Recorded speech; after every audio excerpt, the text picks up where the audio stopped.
No, not again.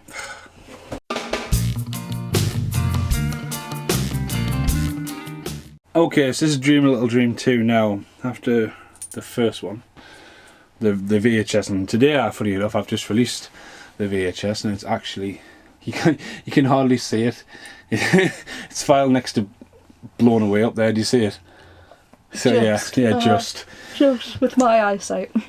Just your eyesight. So we rewatched this, and we actually watched this on VHS, and I've got to tell you what, it worked fine, and it looked fine. Oh, it did. I'm glad back in the day I invested in VHS player the way I did, because that thing, I originally bought that VHS player because this is how old the VHS player is, right? Just for a quick little story. Before you do a Dream Little Dream, and I should have had the glasses over here. So yeah. On that side. What do you mean you want to be on that side? That side, hang on. Oh, right in the eye, oh my god. Yeah, you've got to wear glasses. There you can move. Now it is Dream a Little Dream. So the storyline is I get these glasses. So, just my VHS player, quickly, random story. Back in the day, before you could do all this doodly dragging and stuff and just getting a CD and putting it on the background and adding music, like just grab a CD, cheap plug, free Usual Suspects there. You would grab a CD and just chuck it on. Video technology wasn't easy. You basically had to record it on stuff like that, on tapes like that. You had to upload it on the computer.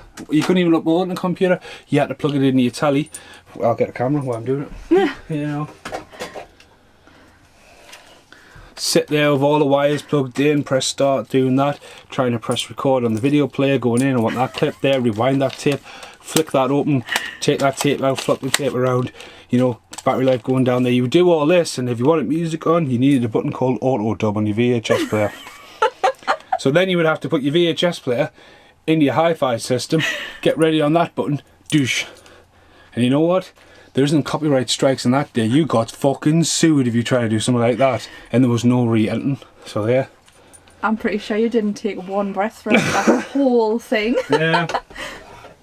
But everyone's just like, oh, now you just add music on left, right and center. You had to you would be listening to the track and just like, right, it's going to work, it's going to work, it's going to work. You've got one chance. And you've got to record it on the tape.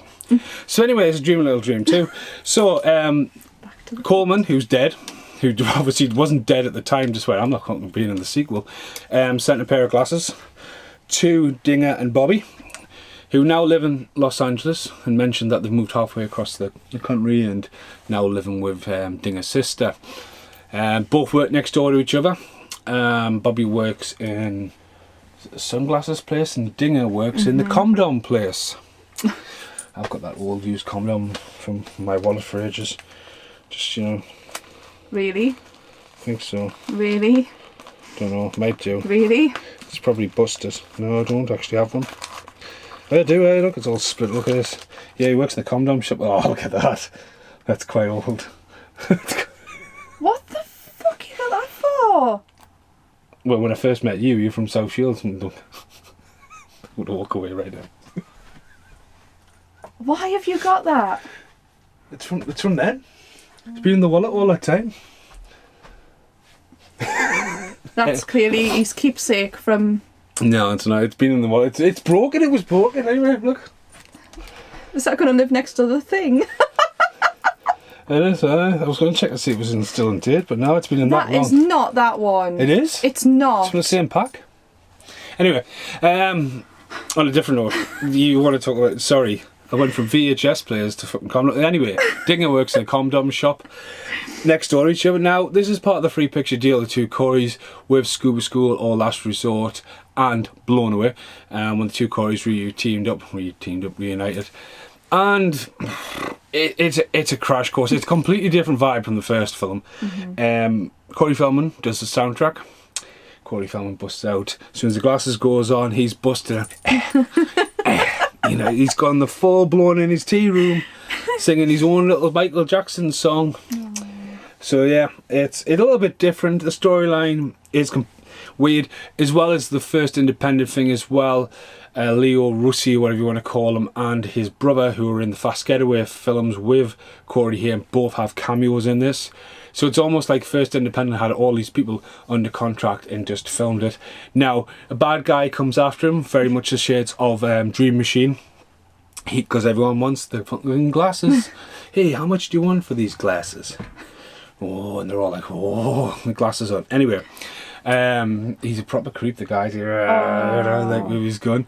So anyway, there's a scene where I've talked about this before, and I just had to point out this when I was watching with Brittany. The scene where, you know, like when the climaxing scene is basically they need to get the glasses from the woman. I know what you're gonna say. And they get out and they're all like shimmying along like John Cusack looking for their next window, and there's some good shots. And you think there's a good shot, and it's you can see the building is only 4 floors high. You can see that, right? Oh. And it goes on for a bit, and they're like, oh, it's going to be like that jumping down. Next thing you know, the bad guy is chasing them up the stairwell, and fuck my life, honestly, he shoots, he runs up. He looks like he's shooting from the same place. You see a wide angle, and you think, how is he not in the same scene? But it was like he was running up like 16 floors and not 4. Yeah, they keep going up the same bit and all that. You burst out laughing, had to rewind it one bit. Oh, is it? When he couldn't sleep. Oh! Wait, what's it called again? What's her name in it, man? I'm not sure. Will you stop making so much noise? Why are you making so much noise? So they couldn't get Coleman back, so the film, there was a lot of black and white in this. Let's go black and white. So yeah, we're going black and white. So there's a lot of chanting in it. There's a lot of, you know, it tries to do the whole dream thing where they see what's coming and foreshadowing and you're laughing. The telephone scene. So yeah, basically, again, going on how to make a low budget movie, they obviously rented out this hotel, and it's probably where the cast stayed. And we'll take over the top 2 floors, we'll take over this hotel, and it's smart filmmaking from a point of view. I was just about to tell you a story there when we got a phone call in a tournament, like, can you bring us our fucking hotel door back? And everyone looked at me and I was like, did we not take that hotel door back? It was like, for fucking 2 weeks we had a hotel room door for the tournament. They were like, we need this hotel door back. That's that one hanging up there, so we had to go and take this hotel door back. I was going to say, if you didn't take it back, I'm surprised it's not in this room. But anyway, yeah, so the phone rings, doesn't it? Oh my god. No, the phone's not ringing. They're trapped in this room, and it's the Clyde, the Barry, and the Ice Kid. There's a telephone! There's a telephone! It's not working! It just shows it down. It's just so overacted. It's hilarious. It's like, it's a big ass telephone as well. I found it! It's not working! And just... Oh, no, that whole sequence, because I got you to rewind it, when you came back upstairs, when he's just shouting at her to keep the noise down. Oh my god. Stop making so much noise! That was brilliant. The thing is well, where like it's meant to be Dinger's sister. It was clearly wrote for maybe that girl Lainey coming back as well, because that would have worked. She's not in that. I don't follow Corey's life that well, but know that he probably had a relationship with her. Maybe it's because she's in Edge of Honor, but they're not in it then. As well as the thing is, with Feldman being an executive producer, they've got the rights, they've cashed in it, he's put his own music into it. It's a weak story, but it's filmed well around LA from what they needed. I don't think though they were kept strong enough to the original characters. No. Because it was just Corey Feldman and Corey Haim in another movie. No. Corey Haim had gone very, very hippified in it. He was very hippified in his trends, which, if you look at, especially if you look at Last Resort, which you haven't seen, he's almost the same, wearing the same get-up, same as Just One of the Girls. It's that kind of era. They didn't go, right, why don't you walk with a limp, you know what I mean? You had a broken leg in the first one. They could, I mean, they would have been too stereotypical, but he could have broke his arm. You know, obviously he just had his ginger hair. Feldman as well, like short back and hairstyles of Bobby. He just didn't... He didn't look like an older Bobby, did he? Yeah, he just... Again, it's Dream a Little Dream 2. It's great that they did it. They had a sequel to it. Because obviously for years they tried to do License to Fly and stuff like that. License to Fly! I just think that they really struggled. Like, I mean, it was all shot in LA. I think it's a little low budget. I think the story's a bit weak. But one of the funniest things is when Haim's like, gets locked up. And he's like, hey, to the big biker guy comes in. He's like, hey, God, I've been dreaming about you for the last couple of nights. He's just like... Okay, and then he's just like, I want to meditate with you. He's like, God, get me out of here. But no, that's it. I mean, you wanted to watch it and watch it on VHS. It didn't look too bad, but I would have said it's kind of not as wacky as the first one. No. but it's kind of like a bit weird in the same kind of way. It's very cheaply made. I just remember your face when you were like, "What do you want to watch tonight?" Dream a Little Dream. Oh. We take how many great soundtrack the first one had, and then you just add in the fact that Feldman had 3 or 4 songs on it straight away. Yeah. And that was it, you know. And I think it might have worked better without the girl being in it. Yeah. Because it should have been them two. But again, was it written for Lady to come back or whatever, or was it just another element thrown in? The bad guy as well. One of the bad guys is actually the arsehole traffic warden from Die Hard 2. Merry Christmas in the back of the car, that's him. But apart from that, it wraps up really early. It's a really short movie. I enjoyed that, to be honest. But in no way, shape or form should Corey Haim's name beat over Corey Feldman. Like it is on the DVD, because Corey Feldman is Boy the Star. And it does have the same kind of chemistry. Right, we're going to make this movie. Corey Haim's got less shooting dates than that. And Feldman's obviously produced it as well, so there's a lot of play with it. So, yeah, we'll see you in the outtakes. So, what's going to be the next one? There's got to be something you've probably, I want to watch that one next. I'm calling this the Corey Quest. I don't know what. Before me. Before me. Before me.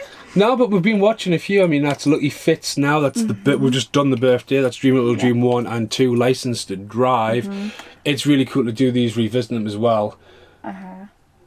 As a double team almost. But I was talking to, well, I messaged you tonight, and I was talking to Tanya. She asked if you had Silver Bullet. I've got Silver Bullet. I have done a review for Silver Bullet in my shed, and I've done the podcast for it. Is that a no then? It's one you probably have to watch alone, because I not only did I just recently watch it, I watched it again because I've got the version with the commentary on it. I've actually got it on Laserdisc, you know. Really?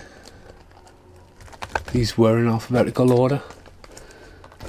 So I'm right in front of the camera. Predator, Romeo and Juliet there, Silver Bullet. Oh, look at that. One of the ones where they just slap the fucking VHS cover on the side, give a sparkly image. Yeah, in the back it's almost like the VHS. Can we watch his latest movie? His latest one, which one's that? Corey Feldman's latest one. I don't know which one. Didn't it get put on Sky Movies? Oh, Corbin Nash. Corbin Nash is already in the review Rant Randoms. What is it? The transvestite vampire. Yeah. Just because Corey Feldman's a transvestite vampire. Sorry, that one's been done. That's actually in there. What other choices have I got? There's quite a few. Blown Away? Blown Away has had a podcast recently. I'm sure he just says this. No. You meant to follow my videos. It's the one with the nice duck. The what? The nice duck. The nice duck? You can't find her in the house, and he finds her upstairs, and she's just got a duck, and she's like, hey. She's just lying naked with this massive yellow duck from out of nowhere. And he's just like, God! It's on the back of that cover that you unboxed the other day. There's a picture of her with the duck on the box. Yeah. That's a nice duck. No, I've done that one. What other choices have I got? We've got Fortune Hunters, Rock and Roll High School Forever. That's what we're watching next. I'm calling it. Okay. Because I need her to get to go, what the fuck? And that is a what the fuck. Thanks for watching. Goodbye. Bye.